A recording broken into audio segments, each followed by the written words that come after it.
Olá, bom dia. Então, como é que foram de testes? Me contem aí, tudo certinho?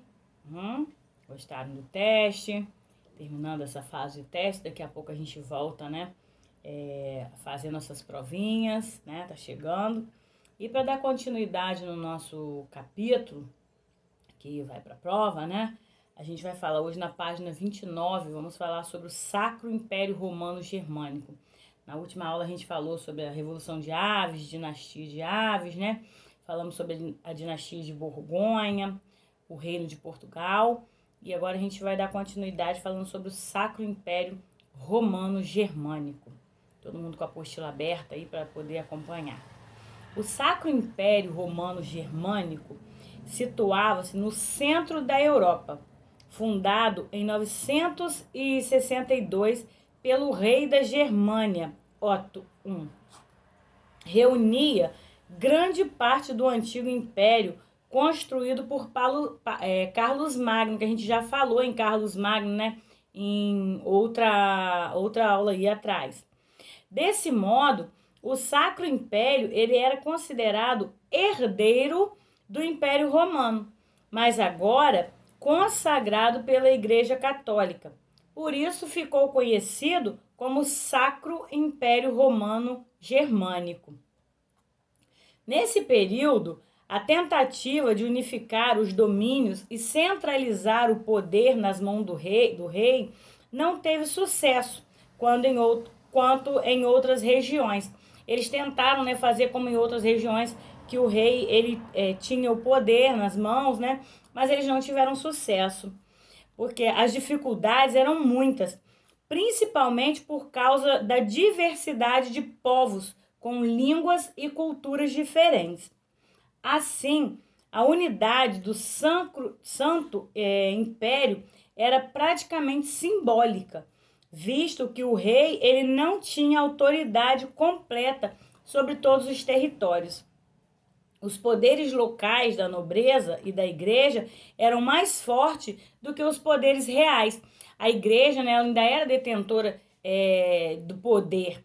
Então, o rei ele não tinha todo esse poder, como em algumas partes, né, ele conseguia. Não foi o caso aqui. E o que eles fizeram? Muitas das cidades elas faziam parte do Sacro Império Romano Germânico, em especial as italianas e as alemãs. E elas lutavam constantemente pela autonomia. Elas eram governadas por famílias ligadas ao comércio, à pequena nobreza local ou então à igreja. Na região da atual Alemanha, as cidades elas recebiam importantes feiras comerciais e eram governadas por príncipes que não aceitavam a autoridade de um rei. Então a gente viu, né?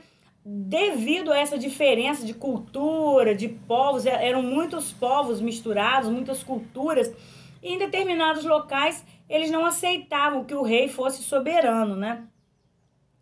Aí era importante também esses centros intelectuais, como as escolas e as universidades, eram outros centros importantes nessa época. E aqui na página 30, a gente tem uma pequena atividade para falar se nós estamos falando sobre Portugal ou sobre Espanha, diante disso que a gente estudou agora nesse capítulo. E depois, né, já que a gente falou sobre o Sacro Império Romano Germânico, a gente vai falar sobre a sociedade de corte, tá bom? A formação dos Estados Nacionais não acarretou mudança apenas no campo da política, com a centralização do poder ou da economia, né, com a adoção de novas regras para a cobrança de impostos e a cunhagem de uma moeda única.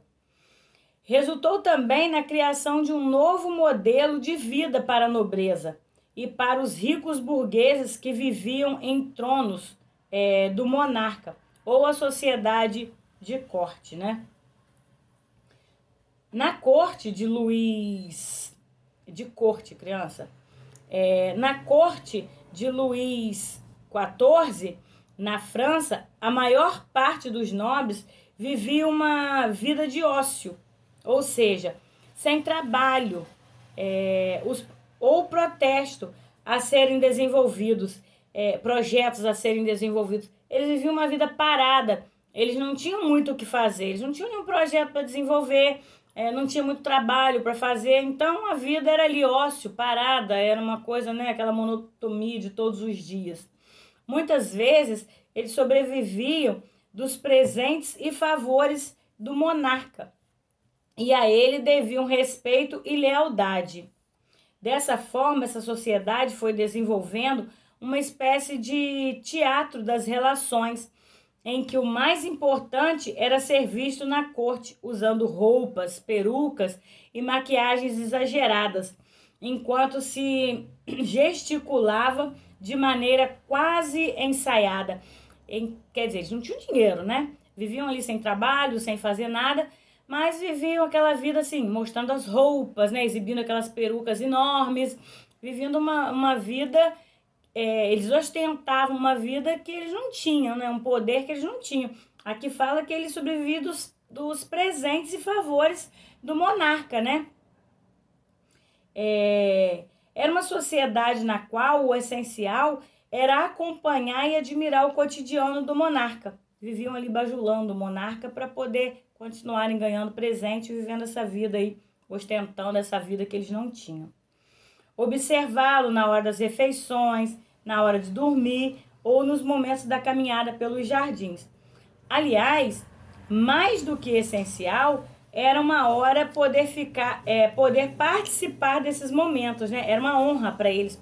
Eles se sentiam pessoas assim, nossa, lisonjeadas, pessoas famosas ali por poder participar desses momentos do monarca, acompanhá-lo na caminhada, ver a hora que ele fosse dormir, sentar à mesa, acompanhá-lo na refeição, né? Então isso para eles era uma coisa muito importante, eles se sentiam importantes. Essa é a sociedade de corte. E vamos falar então na página 31 sobre mercantilismo, né? Política e economia dos estados nacionais. Como que acontecia isso, né?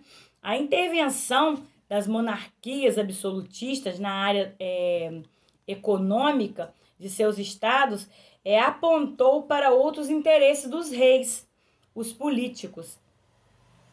Ao procurarem estruturar a economia e expandir o comércio, os reis buscavam aumentar suas reservas financeiras, que lhes possibilitavam organizar esquadras e melhorar o seu exército, tornando-se governos fortes e temidos por todo mundo. Eles investiam, então, nos exércitos, né? Nos seus soldados, nos seus exércitos, para se tornar exércitos, governos fortes e temidos pelo mundo, já que eles tinham um exército fortalecido.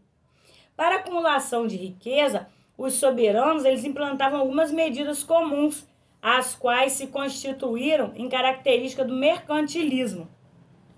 Esse mercantilismo, essas características, estão aqui, ó, a balança comercial favorável, o protecionismo alfandegário, o metalismo e o monopólio comercial, né? Como que funcionava, né?